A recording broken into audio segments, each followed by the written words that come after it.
नमस्कार मेरे प्यारे बच्चों, मैं अभिषेक यादव आप सभी का अपने YouTube चैनल विवेक क्लासेस पे स्वागत करता हूँ। देखिए, आज जो हमारा चर्चा का विषय है, ये चर्चा का विषय है रामसर साइट। क्योंकि अभी हाल ही में चर्चा में रहा है रामसर कन्वेंशन, जो कि भारत का 94वां रामसर साइट बना है। और आज इस क्लास में हम बात करेंगे कि रामसर कन्वेंशन होता क्या है और रामसर में जो है इसको किसी भी क्षेत्र को हम रामसर कन्वेंशन में शामिल किस लिए करते हैं। ठीक है, मानव की गतिविधियां जो लगातार बढ़ रही हैं और मानव की गतिविधियां जो लगातार बढ़ रही हैं, जिससे हम ऐसे क्षेत्रों को भी हम हानि पहुंचा रहे हैं जो कि जो पर्यावरण के लिए बहुत उपयोगी हैं। तो इन्हीं क्षेत्रों को संरक्षण प्रदान करने के लिए रामसर कन्वेंशन की शुरुआत 1971 में की गई थी। ठीक है, तो चलिए हम इसी बात पर आज चर्चा करेंगे अपनी क्लास के अंदर, जिसमें कि आप सभी के सामने यहाँ पर लिखा हुआ भी है कि भारत का जो है 94वां रामसर स्थल। अब देखो, भारत का 94वां है, तो इससे हमारी एक चीज क्लियर होती है कि भारत के अंदर अब टोटल रामसर स्थल कितने हो गए हैं। तो भारत के अंदर टोटल रामसर स्थल हो गए हैं 94। और ये 94वां जो रामसर स्थल बना है, ये कौन सा बना है? गोगाबिल झील बना है। कौन सा बना है? गोगाबिल झील बना है, ध्यान रखेंगे। और ये जो गोगाबिल झील रामसर साइट है, ये कहां पर स्थित है? इसका स्थान क्या है? तो इसका स्थान है कटिहार जिला, बिहार के अंदर है। ठीक है, ध्यान रखेंगे कहां पर है? कटिहार जिला, बिहार के अंदर। यह जो रामसर साइट है, जो गोगाबिल रामसर साइट है, ये किन किन नदियों से निर्मित है? तो ध्यान रखेंगे, जो महानंदा नदी है और गंगा नदी है, इससे निर्मित हुआ है। और इससे निर्मित होने के बाद एक प्रकार की झील बनी है, जिसे हमने गोखुर झील कहा है। यहाँ से ये भी चीज आपकी क्लियर होगी कि गोखुर झील बनती कैसे है, होती क्या है। देखो, यहाँ पर आपको ये स्लाइड दिख रही होगी, यहाँ पर ये दिख रहा होगा कि जो नदी है ये इस तरीके से मूव कर रही है ना, इस तरीके से मूव कर रही है नदी, इस तरीके से मूव कर रही है। पहले ये नदी इस तरीके से मूव कर रही होगी, ठीक है, पहले ये नदी इस तरीके से मूव कर रही है ना। लेकिन अब क्या है कि अब ये नदी इस तरीके से मूव कर रही है। जब ये नदी पहले इस तरीके से आ रही थी, तो आप सभी को पता है कि जब नदी बहती है तो अपने साथ सेडिमेंट लेकर बहती है, अवसाद लेकर बहती है। और जब नदी अपने साथ अवसाद लाती है, तो ये हिस्सा जो नदी का जल वाला हिस्सा है, तो नदी इस हिस्से पर जल जो है अवसाद इकट्ठा करना शुरू कर देती है, सेडिमेंट इकट्ठा करना शुरू कर देती है। और ये वाला हिस्सा जो है नदी से संपर्क से टूट जाता है, हट जाता है, और इसका आकार इस तरीके से बन जाता है जिस प्रकार से गाय के जो खुर होते हैं, गाय के जो पैर के जो खुर होते हैं, उनके आकार से इस झील का निर्माण हो जाता है। उसी आकार में ये झील बन जाती है। इसीलिए इस झील को गोखुर झील बोला है। ओक्स, ध्यान रखेंगे क्या बोला है इसको? ओक्स बाउ लेक बोला है, गोखुर झील, ध्यान रखेंगे। और विश्व की सबसे बड़ी गोखुर झील कहां पर स्थित है? बिहार राज्य के अंदर ही स्थित है, और इसे भारत का 94वां रामसर साइट घोषित किया गया। ठीक है, तो ध्यान रखेंगे। दूसरा है, यहाँ पर जो वन पाए जाते हैं, वो वन कैसे पाए जाते हैं? उष्ण कटिबंधीय शुष्क पर्णपाती वन पाए जाते हैं, क्योंकि हमारा पूरा भारत ही उष्ण कटिबंधीय क्षेत्र में आता है। पूरा भारत में मध्य भारत एरिया आप देखोगे 23.5 डिग्री से लेकर जो नीचे वाला हिस्सा है हमारा, वो हमारा ट्रॉपिकल एरिया में ही आता है। उससे ऊपर हमारा उपोष्ण में आता है। इस क्षेत्र को हमने क्या घोषित किया? इस क्षेत्र को हम और किसके नाम से जानते हैं? स्मूथ कोडेड ऑर्डर, एक प्रकार का जो जीव है, कीट है, और हेलीकॉप्टर कैटफिश का इसका जो है घर भी कहा जाता है, किसको? गोखुर झील को। अब गोखुर झील के साथ जब इसको जो है रामसर हमने घोषित किया है, तो अब बिहार के अंदर कितने रामसर शामिल हो गए हैं? भारत में बिहार राज्य के पास अब कितनी रामसर साइट है?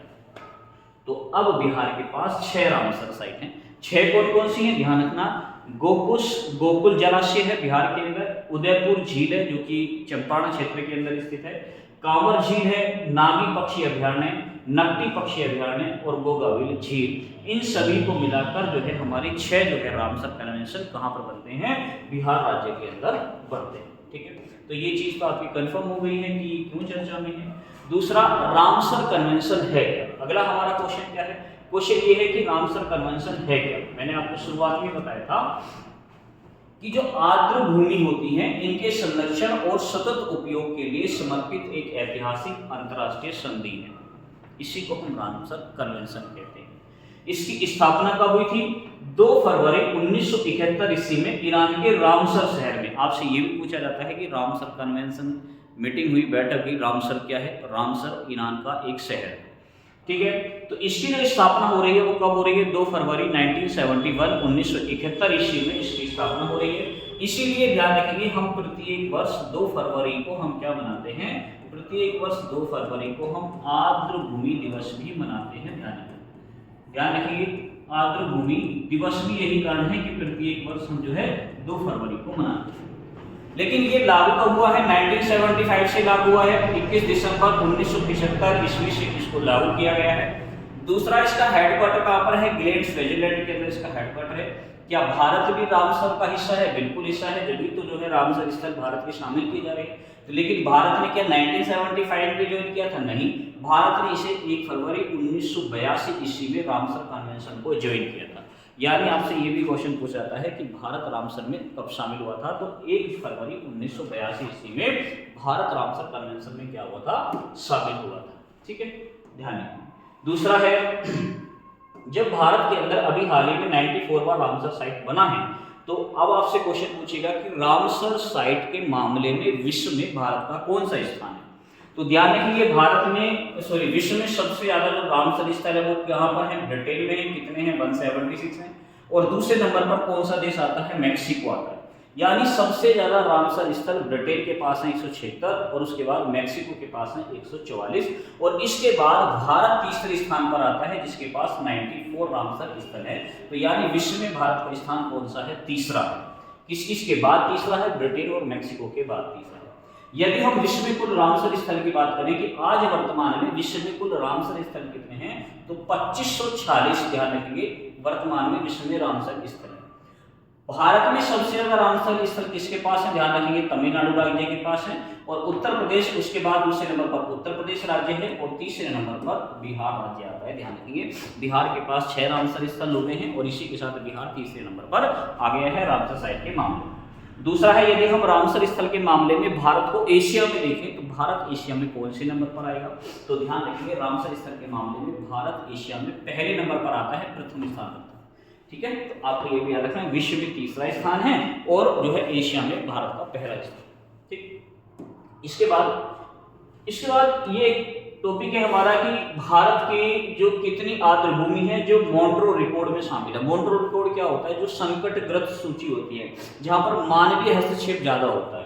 ठीक है ना, अब जो जहां पर मानवीय हस्तक्षेप ज्यादा होता है उसको हम संकटग्रस्त क्षेत्र घोषित करते हैं। ठीक है, ध्यान रखिए भारत के कितने आर्द्रभूमि शामिल है? इसमें 2 आर्द्रभूमि शामिल है। कौन सी है? एक तो है केवलादेव राष्ट्रीय उद्यान है जो कि 1990 ईस्वी में शामिल हुई थी और ये कहाँ की है? राजस्थान की है। दूसरा है लोकटक झील है 1993 ईस्वी में, ये कहाँ पर है? मणिपुर। लोकटक झील ध्यान रखेंगे, लोकटक झील पूर्वोत्तर भारत की मीठे पानी की झील है। ध्यान रखेंगे पूर्वोत्तर भारत की मीठे पानी की झील लोकटक झील है और जो कि अपनी फुमड़ी के लिए जानी जाती है। ध्यान रखना लोकटक झील, इसी में आपको जो है क्या मिलेगा? इसी में आपको केबुल लैमजाओ नेशनल पार्क। अब ये मॉन्ट्रो रिकॉर्ड है क्या? ये भी आपको पता होना चाहिए क्योंकि जो भारत की 2 आर्द्रभूमि मॉन्ट्रो रिकॉर्ड में शामिल है।